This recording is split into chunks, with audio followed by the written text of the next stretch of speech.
The scavenger's dew dropped out of shift. Space with a shudder that ran through every deck plate in Captain Terra. Immediately tasted something wrong in the air. Her frill, a sensitive membrane running from brow to spine, tightened against her skull. On the main viewer, a Cathar hunter vessel hung motionless against the bruised swirl of an unremarkable gas giant. Its beacon strobed a standard distress cadence. No voice, no telemetry handshake, just the light blinking and empty. Life signs? Terra asked. Her sensor operator, a young Vrix named Auric, flicked his tongue across his teeth. None, Captain. The beacon been running for at least 12 cycles. Ship's power is low but stable. Life support failed 2 days ago. No bodies on scan. No bodies, Terra repeated. The frill tightened further.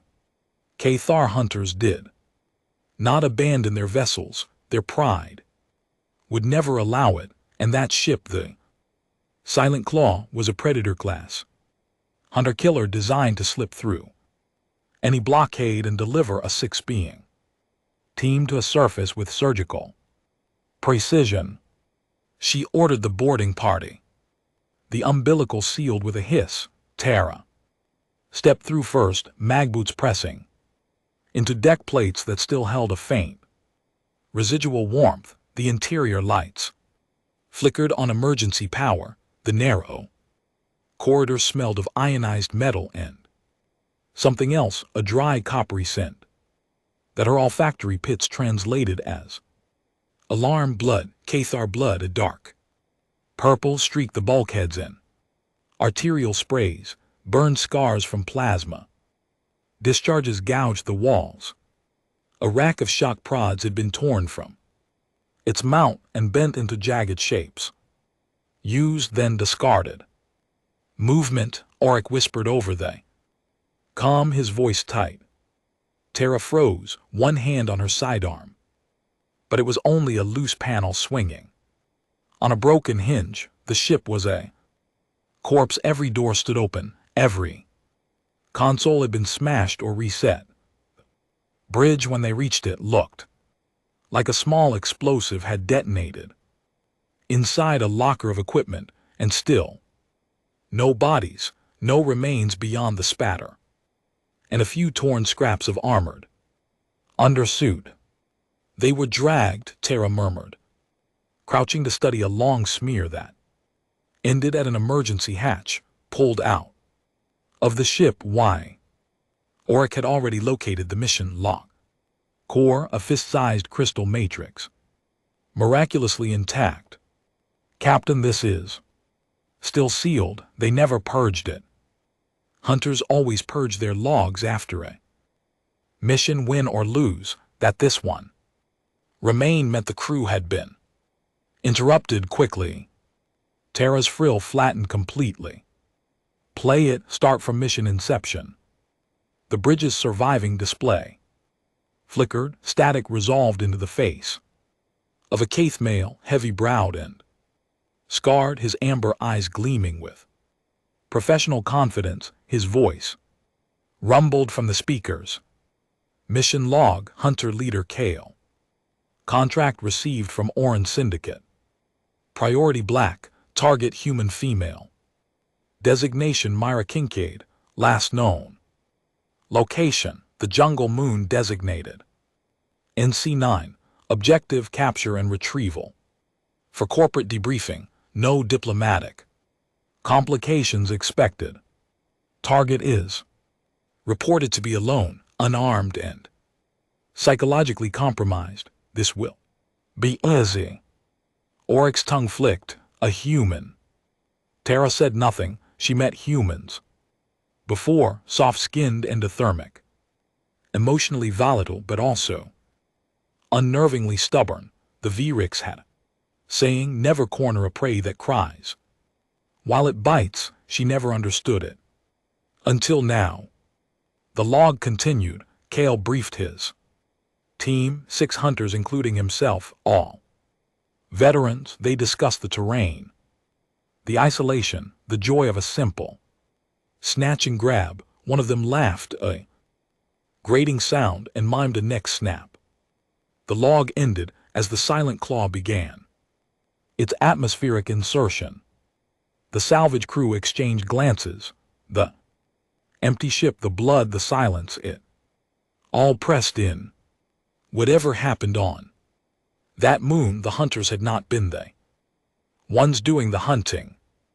Tara straightened. Keep playing. I want to see what they found down there. Or I cued the next entry, and the screen flickered to life with a shaking, rain-blurred camera feed. The jungle loomed somewhere in the distance. A sound like a blade being drawn across stone echoed through the recording. And then very softly, a human voice spoke from the shadowed trees. The log entry cut. Tara's claws dug into her palm. The beacon outside kept blinking, patient and eternal, and the silent claw drifted on, empty and waiting for someone to understand what had been left behind. Part 2. The playback showed the hunter team dropping into a world of endless green, towering ferns, vines as thick as a rick's thigh, and a constant drip of condensation from a canopy that swallowed the sky.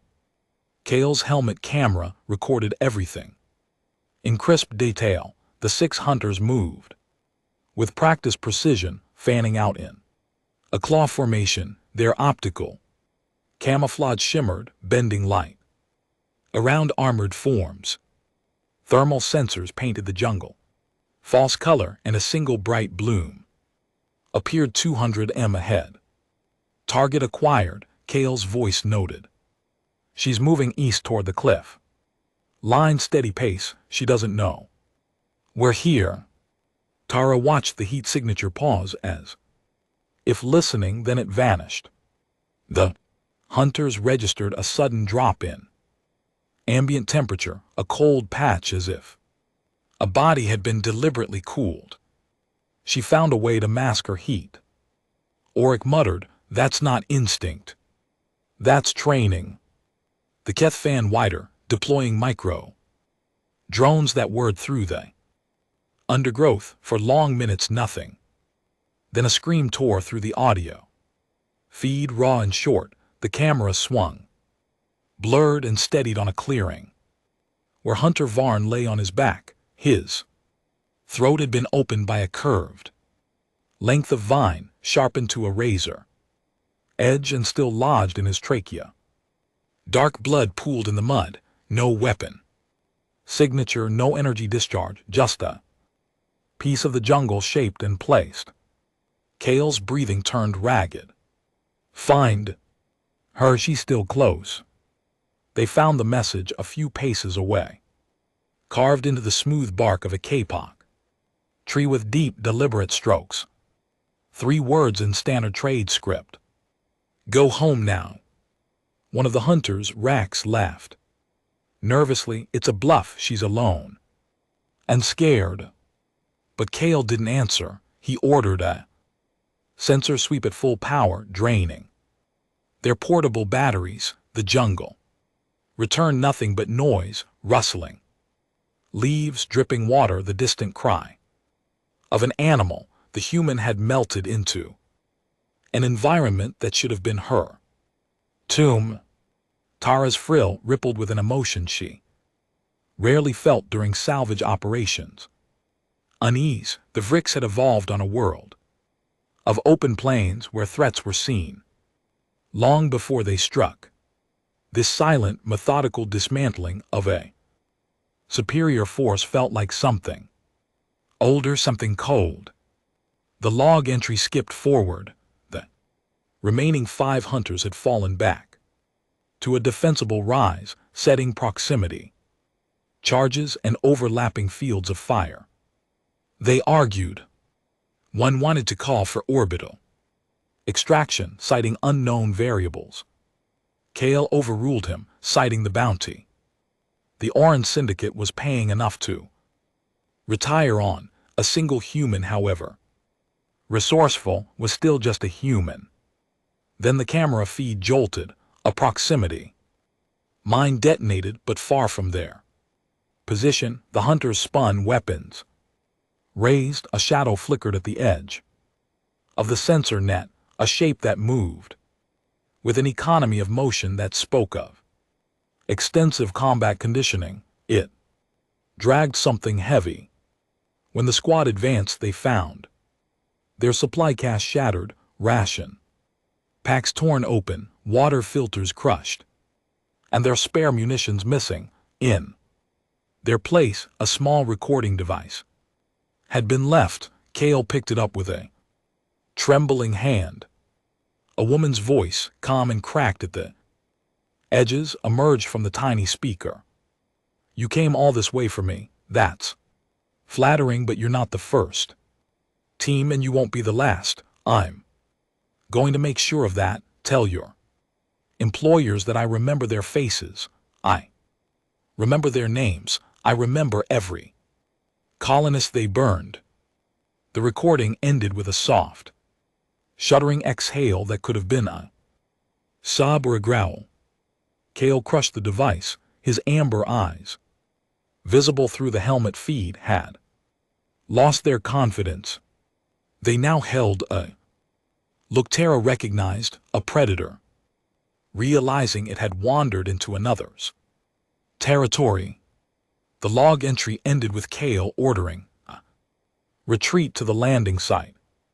They would regroup at the ship, call for reinforcements, and burn the jungle from orbit. It was a sound plan. They never made it. The screen went dark and Tara realized her own claws were digging grooves into the console. The beacon of the silent claw pulsed. Once outside the viewport, and for the first time in her long career, she wondered if salvaging this ship had been a terrible mistake. Part 3. Aura cued the next fragment, and the bridge fell into a deeper silence. The timestamp indicated a gap of 3 hours. Whatever had happened in those hours, the hunters hadn't had the presence of mind to document it. When the log resumed, the feed came from Rax's helmet. The image vibrated with the rhythm of someone running hard. They're dead, Dran and Sorek gone. Rax's voice cracked. She pulled them into the mud. We didn't even hear Sorek scream. The ground just swallowed him. The camera panned wildly, catching glimpses of Cale and the last remaining hunter, a bulky female named Vesh. They were sprinting through a nightmare of tangled roots. Rain had begun to fall in sheets, turning the jungle floor into a sucking quagmire. Rax slipped and the view tilted skyward. For an instant the canopy framed a silhouette, a human shape perched on a branch, utterly motionless. Then it was gone. Tara leaned forward. Freeze that. Enhance. The silhouette resolved into a woman, clad in scavenged hunter armor plates, patched with strips of thermal sheeting. Her face was gaunt, smeared with mud and old bruises, but her eyes held a focus that bordered on the unnatural. She carried no energy weapon. Instead, her belt bristled with carved wooden stakes, a coil of vine, and what looked like one of the hunter's own shock prods, modified with a blade. "She's not running," Tara murmured. "She's hurting them." The playback continued. Cale's squad had reached a small clearing where their lander sat, its ramp open and welcoming. But as they staggered toward it, Vesh triggered a tripwire, a counterweighted log studded with hand-sharpened spikes, swung from the canopy and caught her square in the torso. The impact lifted her off her feet and pinned her against a tree. Her suit absorbed most of that trauma, but the spikes punctured the joints and she hung there shrieking. The camera captured Cale's agonized decision. He fired a mercy bolt into her Skull and kept moving. Now only Kale and Rax remained. They reached the lander, Rax's feed. Showed the interior a wreck, consoles had been pried open, wires severed. The ignition array was a tangle of fused components. A message had been daubed across the bulkhead in thick, dark fluid. That tear guest was a mixture of mud and Keth blood. It read, "You should have left me alone." Kale's breathing turned to ragged sobs. He slammed a fist against the dead console. She was a colonial marine. The syndicate didn't tell us. They said she was a colonist, a refugee, not a soldier. Rax's voice was barely a whisper. Why does she hate us? We were just a retrieval team.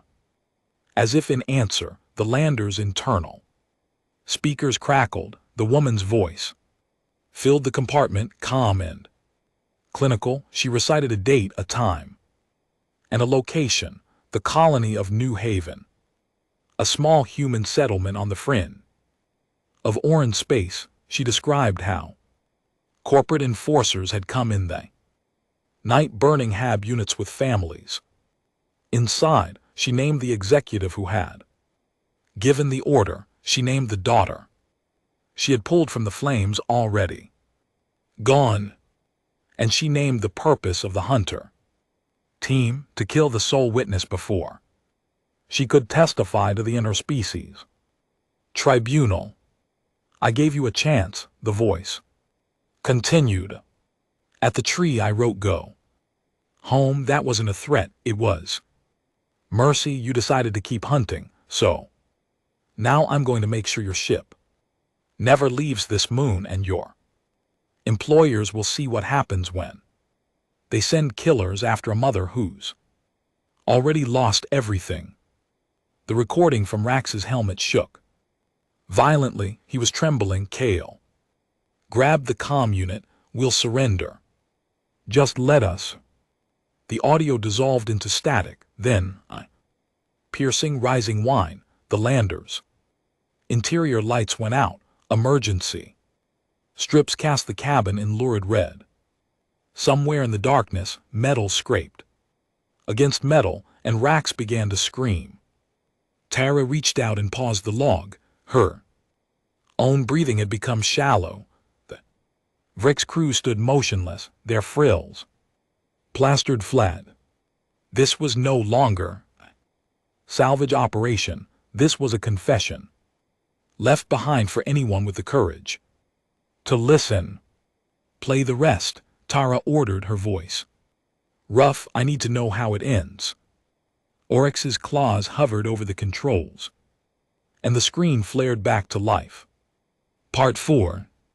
The log had fragmented, stitching together corrupted segments from the Silent Claw's internal sensors, and a final desperate burst from Kale's personal recorder. The hunters had retreated into their own ship, dragging the wounded and the dead. Kale's voice, stripped of all authority, narrated the collapse. Sealed the primary airlock. She's inside the perimeter. How is she inside the perimeter? The ship's sensors don't register her. She's a ghost. The corridor camera showed Rax barricading a junction with storage crates, his weapon trained on the shadows. The ship's ambient lighting flickered. A panel in the ceiling shifted and something dropped, a small improvised explosive cobbled from their own missing munitions. The blast overpressure knocked Rax flat before he could rise. A figure emerged from the smoke, moving with terrifying economy. A blade flashed. Rax's life signs flatlined on the medical overlay, and the figure vanished back into the ventilation shaft. Kale's sobs echoed through the audio. He had locked himself on the bridge, the last sanctuary, and recorded his final entry with shaking hands. His amber eyes, once proud, now bulged with the knowledge of imminent death. This is Hunter Leader Kale. Identification Keth 794, to any Keth. Command receiving this, the Oran. Syndicate lied to us, the target is not a civilian, she is a former Terran. Colonial Marine Special Warfare Division, she has neutralized my entire team with improvised weaponry and environmental manipulation. She fights like nothing we've ever encountered. No fear, no hesitation. She talks to us. She tells us what she's going to do, and then she does it. I can hear her now. She's outside the bridge door. A rhythmic thumping reverberated through the recording, not pounding, controlled. Deliberate strikes, a tool prying at the door seals, the woman's voice filtered through the metal, calm as a pilot, announcing atmospheric entry. Kale, you're the last, your ship's beacon is still broadcasting. In a few hours, someone will come to investigate. They'll find the logs, they'll hear my message. Your death isn't just revenge. It's a delivery system, so thank you for your service. The bridge door groaned inward. Kale fired his plasma pistol, the bolts carving molten furrows in the bulkhead. The return fire didn't come. Instead, the lights died completely, plunging the feed into blackness. Kale's breathing accelerated into hyperventilation. Then a soft click and the camera's night vision engaged, painting the scene in ghostly green. She was already inside. The human stood at the edge of the frame, mud-streaked and scarred, holding a scavenged shock prod in one hand and a crude wooden knife in the other. Her face was a mask of exhausted sorrow, not rage, not cruelty, but a profound, bone-deep weariness. She met Kale's gaze through the camera lens. I know you were just following orders, but orders have consequences. My daughter's name was Alara. She was 7, remember that. The feed cut to static when it cleared. Kale's recorder lay on the deck, tilted sideways, capturing a view of an open escape pod hatch. The pod was gone. Through the bridge viewport, the jungle moon's curved horizon glowed with the faint light of dawn. The camera lingered on that emptiness for a long still moment before the log ended. Tara exhaled a breath she hadn't realized she'd been holding. Her scales felt cold. The silent claw's beacon continued its steady pulse, and the bridge of the derelict ship seemed to echo with the weight of what had transpired here. The human hadn't just won a fight, she had orchestrated a message, and the empty ship was the envelope. Captain, Oryx said, his voice barely above a whisper. There's another file, a separate recording addressed to the Oran Syndicate. She left it for whoever found this ship.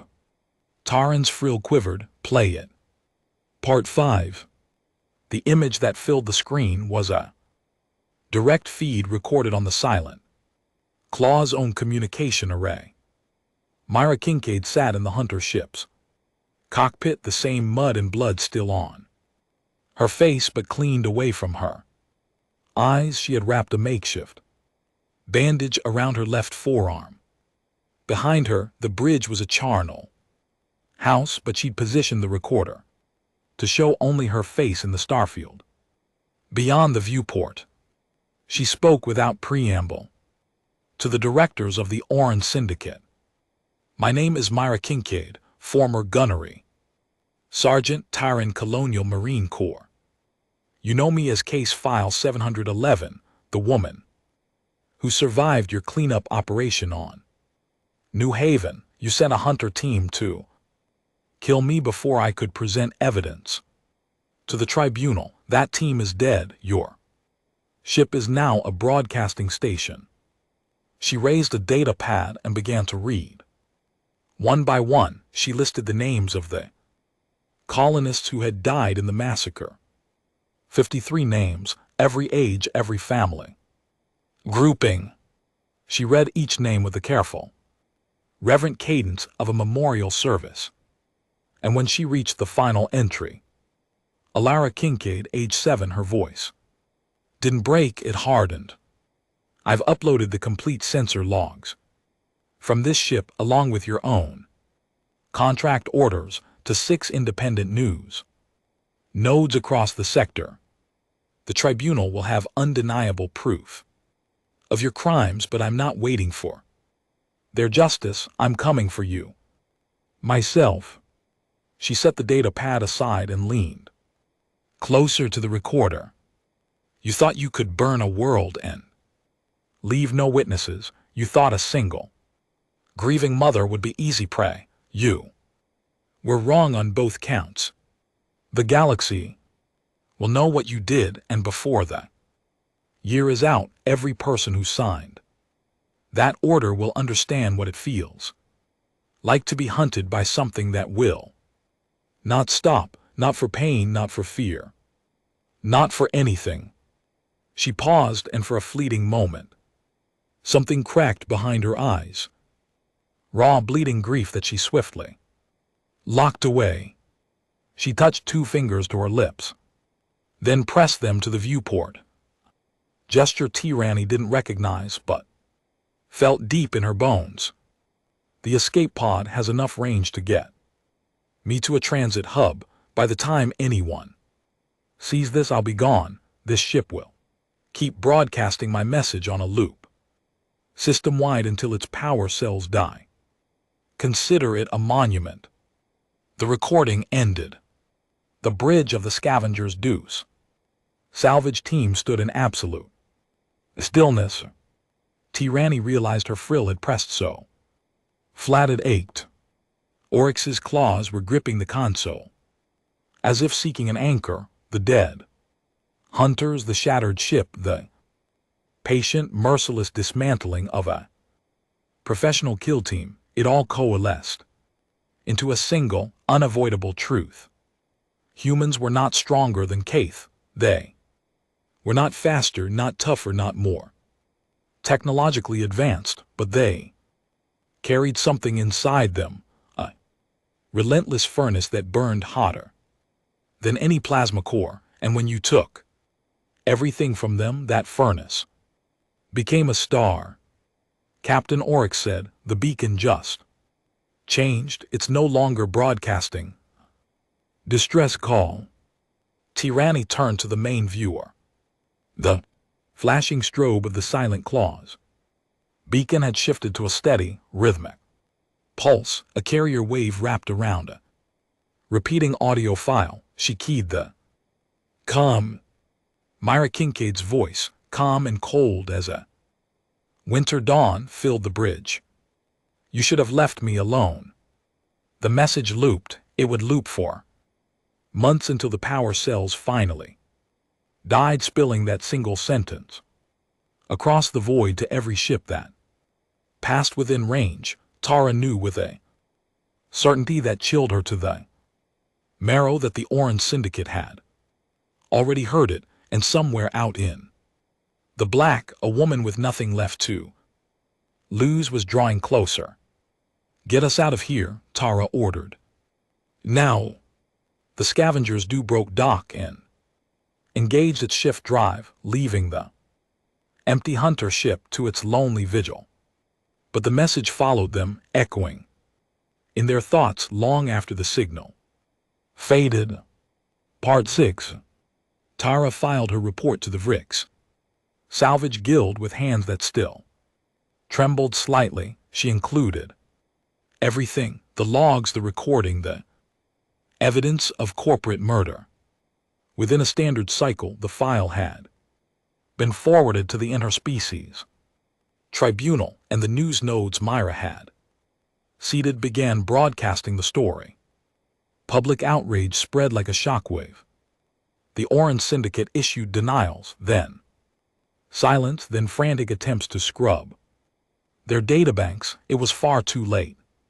But Tara couldn't stop thinking about The human, about the way Myra Kincaid had touched the viewport as if pressing a kiss through the glass about the list of names recited without hesitation, about the terrible, focused calm of a person who had crossed a line and would never cross back. 3 months later, while resupplying at a border station, Tara caught a news update. The Orange Syndicate's headquarters on Keth Prime had been breached. Security footage showed a single figure bypassing 5 layers of defense. 4 executives were found dead in a sealed boardroom. The only clue was a handwritten note left on the chairman's body. Alara remembers. The station rumor mill spun into overdrive. Some said Myra Kincaid had helped Rogue Marine's human sympathizers.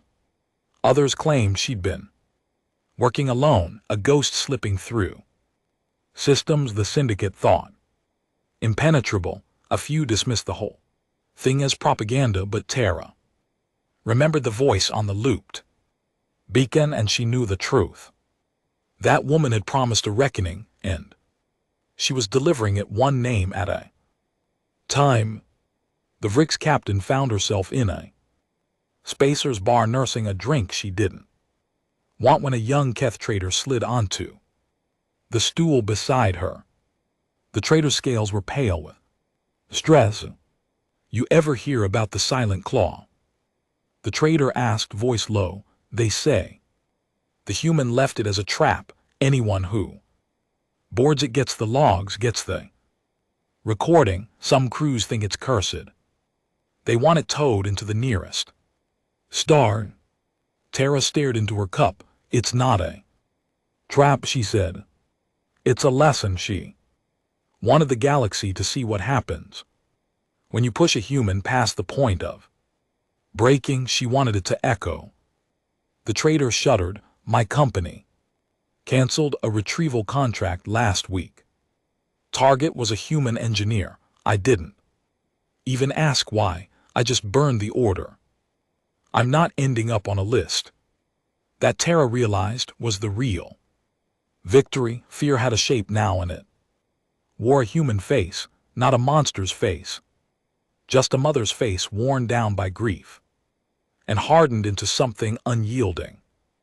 The galaxy had learned a new cautionary tale, whispered in dockside bars and briefing rooms from the core worlds to the fringe. The Silent Claw still orbited its gas giant, its beacon still pulsing.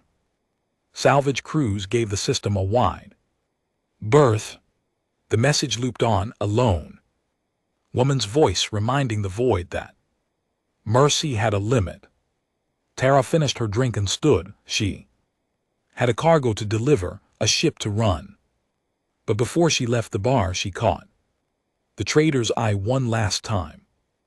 "If you ever see a human who's lost everything," she said, "do not try to take what little they have left. That ship up there isn't a monument to human cruelty, it's a monument to our stupidity."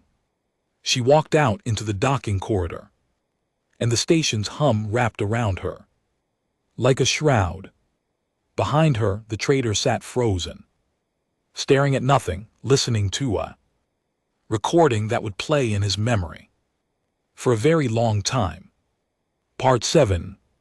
Years passed. The Silent Claw became a fixture of spacer legend, a cautionary coordinate plotted on every navigational chart.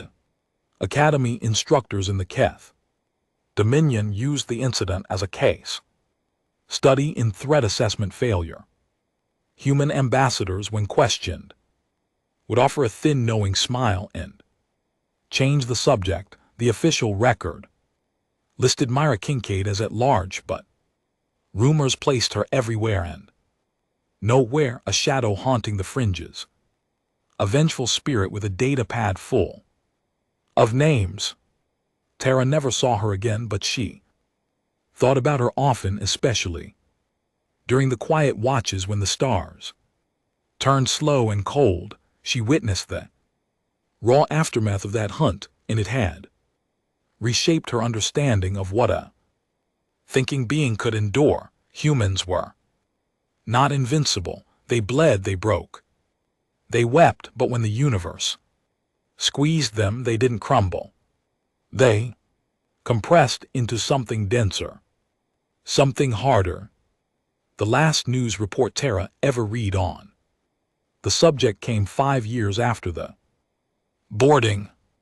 The final Orange Syndicate executive, a man who had hidden behind 17 shell companies and 3 plastic surgery overhauls, was discovered dead in a luxury habitat orbiting a neutral world. The note pinned to his chest read, "Simply done." No more names remained on the list of the New Haven massacre. 53 colonists, 53 avenged. The campaign of retribution had ended as methodically as it began. Some commentators called it justice, others called it a horror, but across 100 worlds, in secret and in silence, people who had lost loved ones to corporate greed felt something they hadn't felt in years. Hope. Tara, now retired and running a small orbital way station, kept a single keepsake from her salvaging days, a copy of the Silent Claw's final transmission. Encoded on a personal chip, she played it sometimes when a new crew asked about the old days, or when some young fool talked about humans as if they were weak, emotional, easily shattered. She'd let Myra's voice fill the room.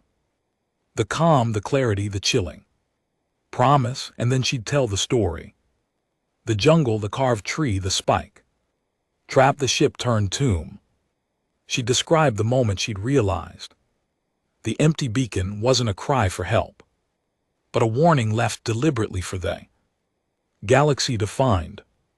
They sent a hunter team after her. Tara would say, her frill rippling with old, remembered dread. 6 of the best killers the Keth could field, and when we found their ship, it was empty, just the beacon still orbiting, still speaking. A single human did that. Mother who'd lost her child, so the next time someone tells you humans are soft, remember the Silent Claw, remember what happens when you corner one. The young spacers would sit silent, eyes wide, and afterward they'd look at humans differently, not with fear, exactly, but with a careful, earned respect, the kind of respect you give a species that can lose everything and still, against all reason, keep standing, keep fighting, keep hunting, until the last name is crossed off in the ledger is balanced. The Silent Claw still orbits, its power cells are failing now, the beacon growing faint. Soon it will go dark forever, and the message will stop. But the lesson it carried has already spread beyond the reach of any transmission. It lives in the wary gazes of those who know the story. It lives in the quiet places where the galaxy's predators pause and wonder if the prey they're stalking might not be prey at all. A cornered human does not break, she becomes the reckoning, and the reckoning endures.